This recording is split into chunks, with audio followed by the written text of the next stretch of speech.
Assalamualaikum warahmatullahi wabarakatuh. Perkenalkan, nama saya Lulu Ilmaknun dari Prodi Ekonomi semester 7. Video ini saya buat untuk memenuhi syarat ulangan tengah semester pada dosen pengampu saya, yaitu Bu Eka Putri MPD, pada mata kuliah pengelolaan pendidikan. Mari kita simak video berikut ini. Yang pertama, permasalahan yang jadi perhatian dalam pengelolaan pendidikan.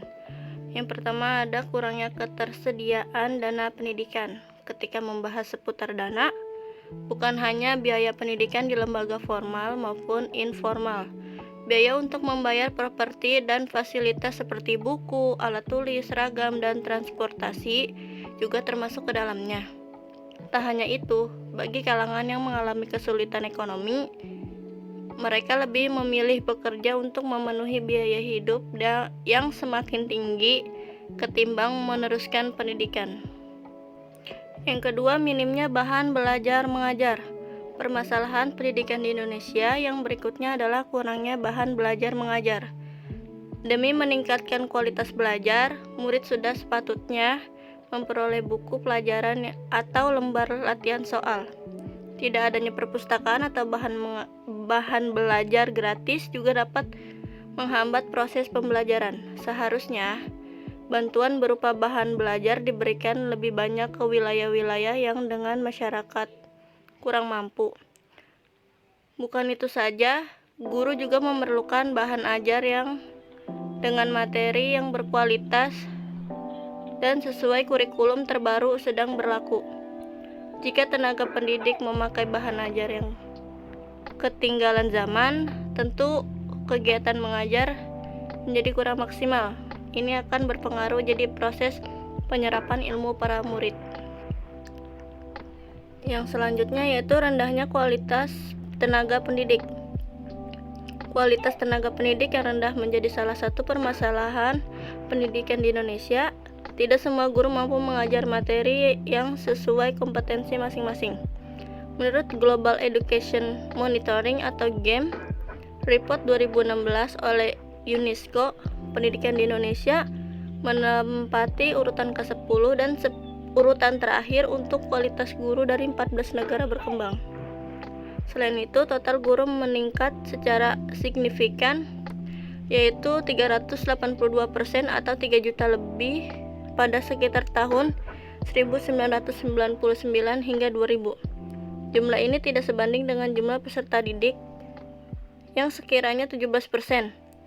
Ditilik dari jumlah guru sebanyak itu pun, masih ada 52% guru yang belum mempunyai sertifikat profesi dan 25% yang belum memenuhi kualifikasi akademik.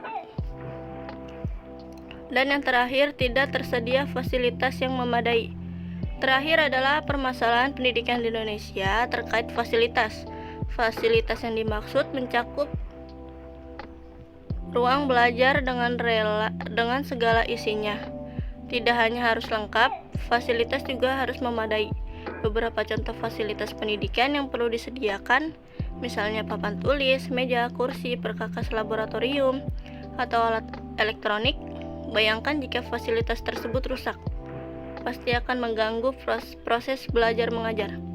Adapun permasalahan fasilitas yang berkaitan dengan kemajuan teknologi, meskipun sekarang murid dapat belajar secara digital, hanya kalangan tertentu saja yang bisa menikmatinya. Murid yang berasal dari keluarga kurang mampu bahkan belum bisa menerima fasilitas esensial yang memadai. Permasalahan seperti inilah yang harus menjadi fokus pemerintah dalam negeri. Yang kedua, 8 standar acuan pendidikan dan apa itu MBS. Yang pertama, standar isi berkaitan dengan pelaksanaan dan perkembangan kurikulum. Yang kedua, standar proses berkaitan dengan proses pelaksanaan pembelajaran. Yang ketiga, standar penilaian pendidikan berkaitan dengan penilaian, analisis, dan evaluasi hasil belajar peserta didik. Keempat, standar kompetensi kelulusan berkaitan dengan pencapaian standar hasil belajar peserta didik. Yang kelima, standar pendidik dan tenaga kependidikan berkaitan dengan kualifikasi dan kompetensi tenaga pendidik. Yang keenam, standar pengelolaan berkaitan dengan pengelolaan seluruh elemen di institusi pendidikan. Yang ketujuh, standar pembiayaan pendidikan berkaitan dengan anggaran sekolah. Dan yang terakhir, standar sarana dan prasarana berkaitan dengan infrastruktur institusi pendidikan.